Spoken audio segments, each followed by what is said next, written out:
Hello students, आज हम study करेंगे इक्विपोटेंशियल सरफेसेस। ये होते क्या है, इनकी प्रॉपर्टीज क्या है, ये हमने लास्ट जो लेक्चर था हमारा लास्ट वीडियो में हमने कर लिया। अब हम अलग अलग केसेस के इक्विपोटेंशियल सरफेस जो है वो ड्रॉ कर करके देखेंगे कि किस केस में इक्विपोटेंशियल सरफेस जो है वो कैसा होगा। जो हमारे मेन केसेस है वो हम डिस्कस करेंगे। सबसे पहला केस आ जाता है हमारे पास, अगर आपको एक आइसोलेटेड पॉइंट चार्ज दे रखा हो, आइसोलेटेड पॉइंट चार्ज, तो इस केस में जो इक्विपोटेंशियल सरफेस है वो कैसा होगा। देखिए, अगर ये आपके पास पॉइंट चार्ज है कोई, तो आपको पता है जो इलेक्ट्रिक फील्ड है वो कैसे निकलती है पॉइंट चार्ज से, हर डायरेक्शन में बाहर निकलती है।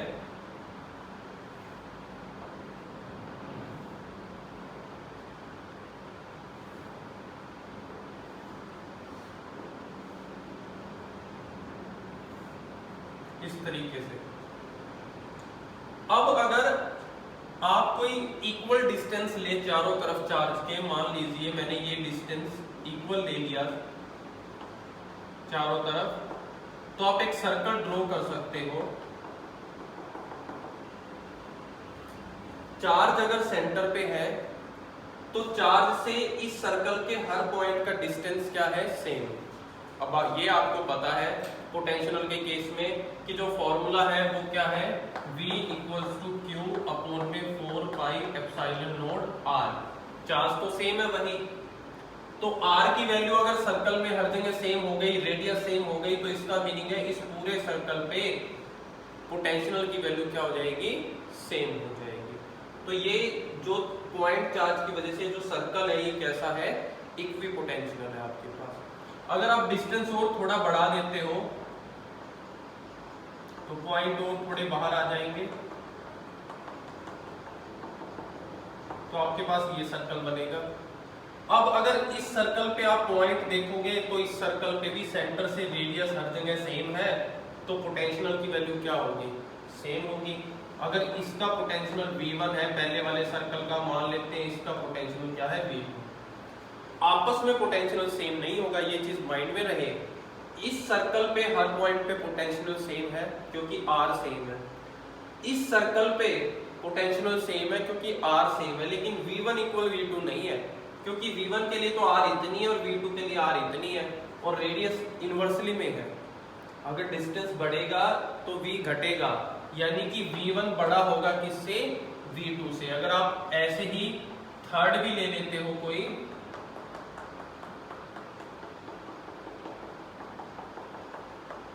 इसका पोटेंशियल अगर आपने V3 ले लिया, तो ये सारे इक्विपोटेंशियल सरफेस हैं, तो कहेंगे क्या कि V1 का पोटेंशियल ज्यादा होगा V2 से, ज्यादा होगा V3 से, क्योंकि पोटेंशियल डिस्टेंस रेडियस बढ़ने से डिक्रीज हो जाता है।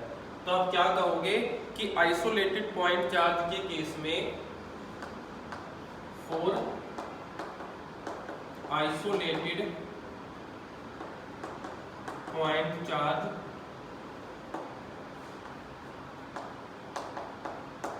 इक्विपोटेंशियल सरफेसेस आर, कैसे सरफेस हैं, कॉन्सेंट्रिक सर्कल्स हैं आपके पास, जिनका सेंटर तो सबका सेम है लेकिन रेडियस सबकी अलग अलग है। तो कॉन्सेंट्रिक सर्कल्स या स्फीयर्स या शेल्स बन रहे हैं किससे, पॉइंट चार्ज से। प्लस और माइनस हो, प्लस है तो आपने इलेक्ट्रिक फील्ड आउटवर्ड की तरफ एरो कर दी, माइनस चार्ज लिया होता, नेगेटिव चार्ज लिया होता तो आप एरो अंदर की तरफ कर देते, बाकी कुछ भी चेंज नहीं आएगा। ठीक है, तो ये है फर्स्ट केस हमारे पास। सेकंड केस देखिए, जब इलेक्ट्रिक फील्ड जो आप ले रहे हो वो यूनिफॉर्म हो। ये यूनिफॉर्म इलेक्ट्रिक फील्ड तो नहीं है, क्योंकि इनके बीच का जो गैप है वो क्या है, अलग अलग है। यूनिफॉर्म में तो आपको पता है कि उनके बीच में इलेक्ट्रिक फील्ड की वैल्यू हर पॉइंट पर क्या होती है, सेम। यहाँ तो इस पॉइंट पे इलेक्ट्रिक फील्ड की वैल्यू कुछ और होगी और यहाँ क्या होगी, अलग होगी, क्योंकि यहाँ लाइंस क्राउडेड है, यहाँ लाइन अपार्ट है। तो सेकंड केस है फॉर यूनिफॉर्म इलेक्ट्रिक फील्ड। क्या होती है यूनिफॉर्म इलेक्ट्रिक फील्ड? आपको पता ही है कि electric field lines are equidistant parallel to each other. ये होता है यूनिफॉर्म के केस में कि जो इलेक्ट्रिक फील्ड लाइन होती है वो इक्वी डिस्टेंस भी होती है और एक दूसरे के पैरेलल होती है जब यूनिफॉर्म इलेक्ट्रिक फील्ड। तो ऐसे केसेस में जो इक्वी पोटेंशियल सरफेस होते हैं वो पैरेलल प्लेन्स होते हैं। कैसे? देखिए,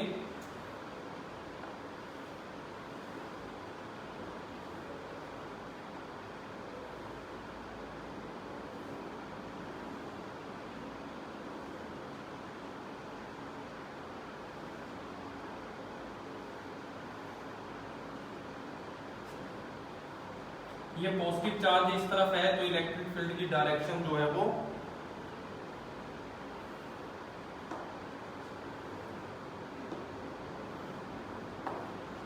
ये डायरेक्शन है इलेक्ट्रिक फील्ड की, और जो लाइंस होनी देख लीजिए ऐसे पैरेलल लाइंस होंगी।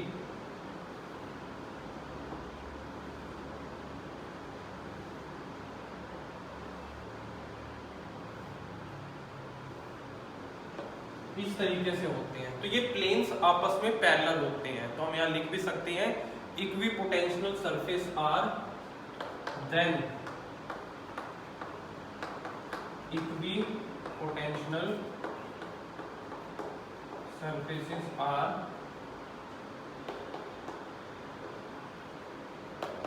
Parallel planes. लेकिन कैसे, किस एंगल से? इलेक्ट्रिक फील्ड पे 90 डिग्री के एंगल से होते हैं parallel planes at 90 degree to field line. क्योंकि आपने पढ़ा है प्रॉपर्टीज में कि इलेक्ट्रिक फील्ड और इक्विपोटेंशियल सरफेस पे एंगल कैसा होता है? 90 डिग्री का। इससे लास्ट वीडियो में आपने सेकंड प्रॉपर्टी पढ़ी थी। तो प्लेन्स ऐसे होते हैं, ये यहाँ से इलेक्ट्रिक फील्ड लाइन आ रही है, यहाँ से पार हो रही है, तो ये जो प्लेन है परपेंडिकुलर में है। इसका अगर पोटेंशियल V1 है, इसका पोटेंशियल V2 है, इसका पोटेंशियल V3 है, तो यहाँ पर भी V1 ग्रेटर होगा V2 से, ग्रेटर होगा V3 से। क्यों? चार्ज यहाँ पर है जिसकी वजह से इलेक्ट्रिक फील्ड है। ये है source of charge.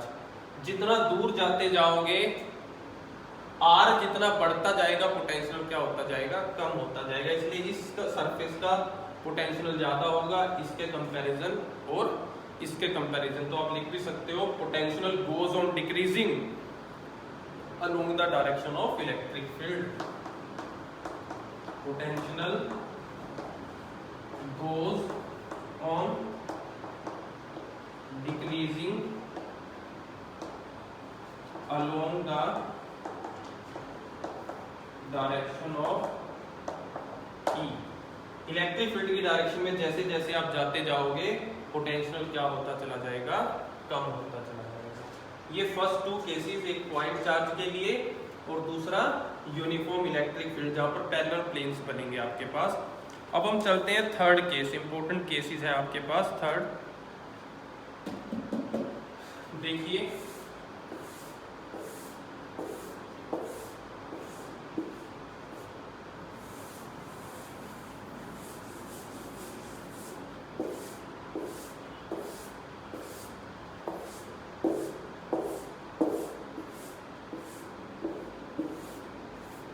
Third case है आपके पास इलेक्ट्रिक डाइपोल की वजह से इक्विपोटेंशियल सरफेस कैसा होगा।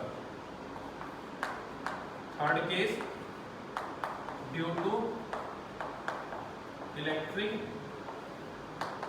डाइपोल। देखिए, डाइपोल ले लेते हैं हम एक -q +q, ठीक है। ये सेंटर मान लेते हैं।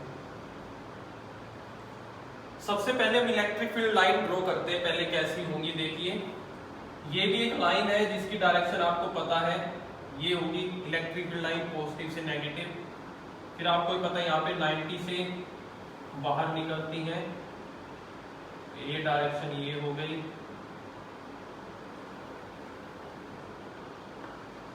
ये हो गई डायरेक्शन।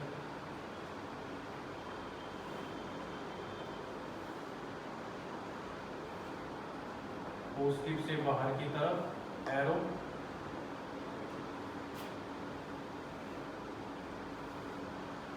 नेगेटिव से अंदर की तरफ,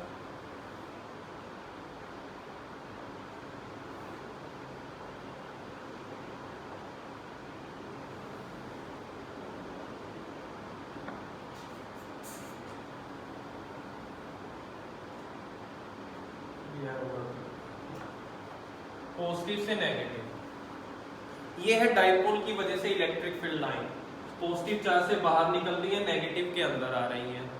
लेकिन इक्विपोटेंशियल सरफेस कैसा होगा यहाँ पर, पहले मैं ड्रॉ कर देता हूँ, फिर उसका रीजन भी देंगे, बहुत ध्यान से समझिए। यहाँ पर इक्विपोटेंशियल सरफेस जो है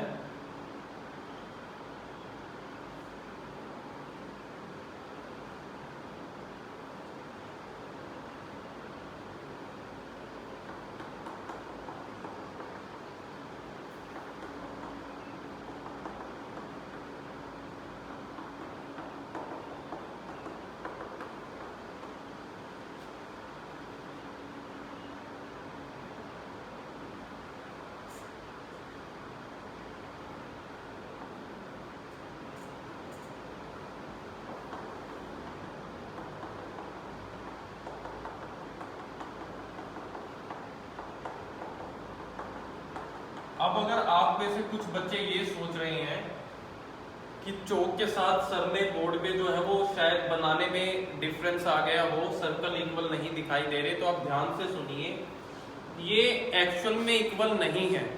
अगर आप देखोगे तो अंदर की तरफ सर्कल का पार्ट कम है और इस तरफ सर्कल का पार्ट ज्यादा है। दूसरे सर्कल का पार्ट यहाँ इतना है तो यहाँ ज्यादा है, यहाँ। अब देखिए सिमिलरली यहाँ पर भी सेम चीज है, अंदर की तरफ स्पेस ज्यादा है। ये एक अकेला चार्ज अगर हम इसको माने तो ये क्या है, सारे कॉन्सेंट्रिक सर्कल्स जो पॉइंट चार्ज की वजह से होने चाहिए। लेकिन हमने क्या देखा, इस प्लस क्यू चार्ज की वजह से जो ये इक्विपोटेंशियल सरफेस बने हैं तीन, ये अंदर की तरफ तो एक दूसरे के ज्यादा क्लोज हैं, बाहर की तरफ एक दूसरे से दूर दूर है। सिमिलरली यहाँ पर भी इस चार्ज की वजह से जो इक्विपोटेंशियल सरफेस बने, कंसेंट्रिक सर्कल जो आप बोलते हो, फर्स्ट केस हमने किया, अंदर तो वो एक दूसरे के क्लोज हैं लेकिन बाहर वो एक दूसरे से दूर है। इसका रीजन क्या है वो सुनिए। प्रॉपर्टी हमने लास्ट वीडियो में की थी, तो थर्ड पॉइंट किया था और मैंने कहा था कि हम उसको याद करेंगे दोबारा। क्या था, closer the equipotential surface greater will be electric field. जहां सरफेस क्लोज होंगे वहां इलेक्ट्रिक फील्ड स्ट्रॉन्ग होंगी, जहां सरफेस दूर दूर होंगे वहां इलेक्ट्रिक फील्ड क्या होगी, वीक होगी। तो इन दोनों चार्ज के बीच में इलेक्ट्रिक फील्ड क्या होती है, स्ट्रॉन्ग होती है। इसलिए अंदर की तरफ ये पोटेंशियल सरफेस क्या है, क्लोज है, बाहर फील्ड क्या होती है, कम होती है, इसलिए बाहर सरफेस क्या है, दूर दूर है। अब अगर कुछ बच्चे कहेंगे जी समझ नहीं आया, अंदर स्ट्रॉन्ग कैसे है, फील्ड ज्यादा कैसे है, बाहर कम कैसे है, तो देखो एक एग्जांपल के साथ कर लेते हैं। मान लीजिए आपने यहां इस पॉइंट पे, ध्यान से समझिएगा, इस पॉइंट पे कोई टेस्ट चार्ज ले लिया Q naught, positive test charge आपने Q नोड लिया, क्या इफेक्ट पड़ेगा इस पे, देखो ये नेगेटिव चार्ज है, ये टेस्ट पॉजिटिव चार्ज है, ये नेगेटिव इसको अपनी तरफ खींचेगा, ठीक है, नेगेटिव पॉजिटिव को खींचेगा। ये पॉजिटिव चार्ज है और ये भी पॉजिटिव है, तो ये क्या करेगा, रिपेल, किस डायरेक्शन में, इस डायरेक्शन में। इसके द्वारा लगने वाली फोर्स की डायरेक्शन क्या है, ये, इसके द्वारा लगने वाली फोर्स की डायरेक्शन भी क्या है, ये। दो फोर्सेस जो टेस्ट चार्ज पे लग रही है वो दोनों क्या है, सेम डायरेक्शन में है। फोर्स सेम डायरेक्शन में है तो जब नेट फोर्स निकालोगे ये तो ऐड हो जाएगी, फोर्स बढ़ जाएगी ना, ऐड होगी तो ज्यादा हो जाएगी। और फोर्स क्या है, एक तरीके से इलेक्ट्रिक फील्ड। यही तो आपने पढ़ा है अब तक फिजिक्स में कि फोर्स क्या है, इलेक्ट्रिक फील्ड फोर्स ही तो है। जो किसी पे इन्फ्लुएंस लगता है किसी एरिया में, जो फोर्स कोई चीज फील करती है, वही तो बताता है electric field. F directly proportional to E, formula भी किया आपने, ये देख लीजिए। जितनी ज्यादा फोर्स है टेस्ट चार्ज पे, उतना ज्यादा क्या है, इलेक्ट्रिक फील्ड। तो फोर्स इस पे दोनों सेम डायरेक्शन में है, तो टोटल फोर्स बढ़ जाएगी, तो यानी कि इस पॉइंट पर टोटल इलेक्ट्रिक फील्ड क्या है, ज्यादा है। बाहर कैसे कम है वो समझो। अगर इसी पॉइंट को मान लीजिए मैं यहां रख देता, टेस्ट चार्ज को मैंने यहां रखा, अब देखिए ये नेगेटिव चार्ज तो इसको अपनी तरफ खींचेगा इस डायरेक्शन में, लेकिन ये पॉजिटिव चार्ज इसको रिपेल करेगा इस डायरेक्शन में। अब देख लीजिए, अब मैंने जब टेस्ट चार्ज को यहां से बाहर रखा तो फोर्स की डायरेक्शन अपोजिट हो गई, क्योंकि नेगेटिव अपनी तरफ खींच रहा है, पॉजिटिव बाहर भेज रहा है। डायरेक्शन अपोजिट हो गई तो नेट फोर्स माइनस हो जाएगी, क्योंकि डायरेक्शन अपोजिट है।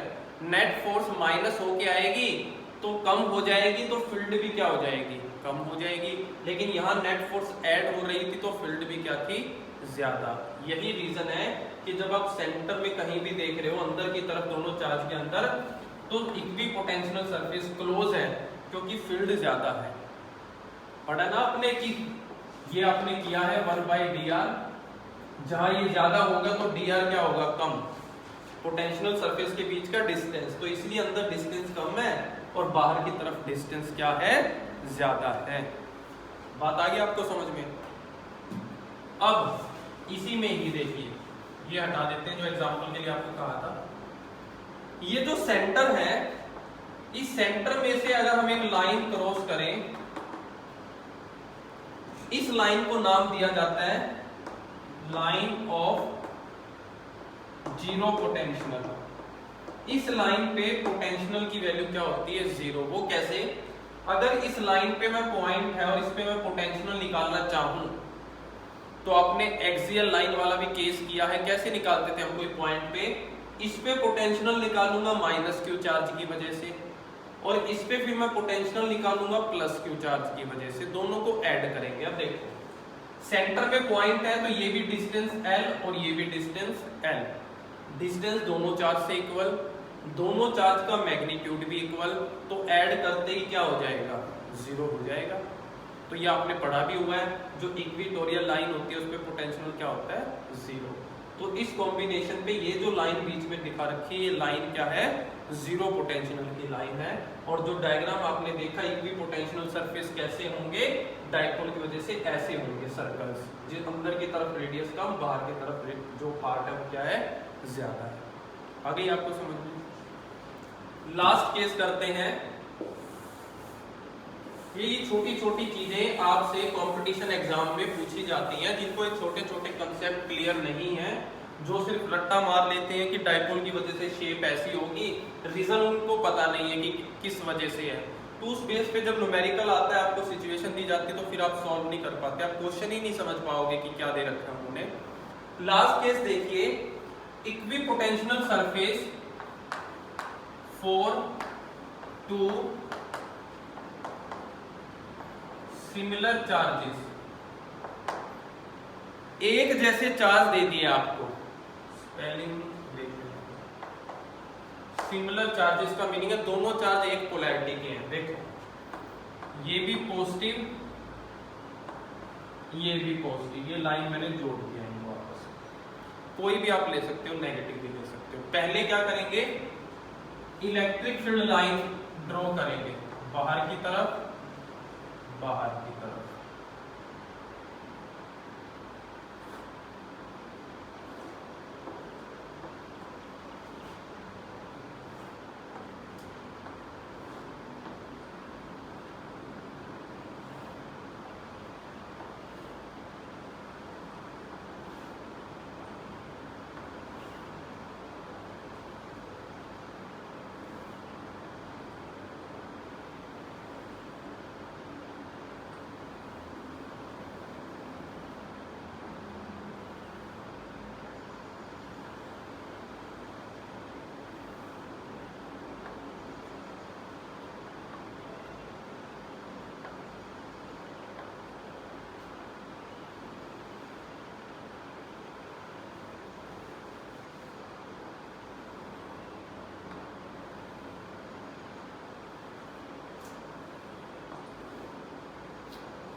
केस पहले भी किए आपने जब इलेक्ट्रिक फील्ड लाइन ड्रॉ की है। दो पॉजिटिव के केस में लाइंस ऐसे हो जाती है सीधा एक दूसरे पे, जो लाइन है वो 90 डिग्री का एंगल बनाती है ऐसे, क्योंकि रिपल्शन की वजह से इससे ज्यादा ये क्लोज नहीं आ सकती। ये है इलेक्ट्रिक फील्ड लाइन दो पॉजिटिव चार्ज की वजह से।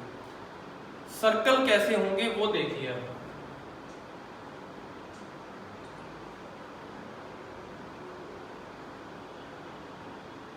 दो ही ड्रॉ कर लेते हैं, ज्यादा तीन नहीं बन पाएंगे।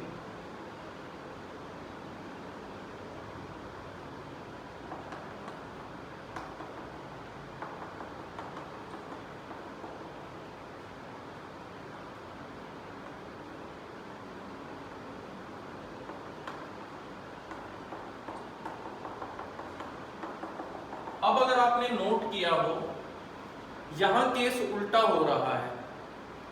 डाइपोल के केस में अंदर डिस्टेंस कम था, बाहर ज्यादा था सर्कल्स का, लेकिन यहाँ बाहर डिस्टेंस कम है। बाहर तो ये सर्कल एक दूसरे के क्लोज है, लेकिन अंदर क्या है, एक दूसरे से दूर है। ये अपोजिट होता है, आपको माइंड में याद रखना है। अपोजिट क्यों होगा, इसका रीजन भी आपको पता। अगर अंदर दूर है तो इसका मीनिंग है अंदर इलेक्ट्रिक फील्ड जो है वो कम है, बाहर क्लोज है तो इसका मीनिंग है बाहर इलेक्ट्रिक फील्ड क्या है, ज्यादा है। अगर आपको चेक भी करना है तो अगेन वैसा ही एक एग्जांपल हम आपको समझा सकते हैं, देख लीजिए। अगर आपने टेस्ट चार्ज को यहां ले लिया, Q0 टेस्ट चार्ज, देखिए ये पॉजिटिव चार्ज है, ये इसको रिपेल करेगा इस डायरेक्शन में। ये पॉजिटिव चार्ज है, ये भी इसको रिपेल करेगा इस डायरेक्शन में। तो जो दो फोर्स लग रही है, दो एक दूसरे के अपोजिट है। अपोजिट है तो माइनस हो जाएंगे। जब नेट निकालोगे तो एक ज्यादा है एक कम है, ऐड होने की वजह माइनस होगी, तो इलेक्ट्रिक फील्ड क्या हो जाएगी, कम। लेकिन अगर इसी पॉइंट को यहां लिया होता तो इसकी रिपल्शन फोर्स इस डायरेक्शन में, और वो चार्ज भी रिपेल करता इसी डायरेक्शन में। अब फोर्स सेम डायरेक्शन में थी, ऐड हो जाएंगी, फोर्स ज्यादा हो जाएगा पहले से, तो इलेक्ट्रिक फील्ड भी ज्यादा हो जाएगी। इस वजह से अब इनसे बाहर की तरफ इलेक्ट्रिक फील्ड ज्यादा है और अंदर की तरफ इलेक्ट्रिक फील्ड क्या है, कम है। तो ये आपको याद रखना है, इस तरीके का होता है हमारे पास। फिर आप इनको अगर फर्दर बढ़ाओगे तो फिर ये फर्दर इस तरीके का यहाँ पर जो है सरफेस आपको मिलना शुरू हो जाता है, सिलेंड्रिकली ऐड होता दिखाई देगा आपको जितने ज्यादा आप सर्कल्स लोगे यहाँ पर। ठीक है, तो वही कंसेप्ट यूज होगा यहाँ पर भी कि जहां इलेक्ट्रिक फील्ड ज्यादा होती है, इक्वी पोटेंशियल सरफेस एक दूसरे के क्लोज पाए जाते हैं। जहां इलेक्ट्रिक फील्ड कम होती है वहां ये एक दूसरे के अपोजिट पाए जाते हैं। ठीक है, ये थे हमारे पास इक्वी पोटेंशियल सरफेसेस। बहुत ध्यान से आपने इन चीजों को करना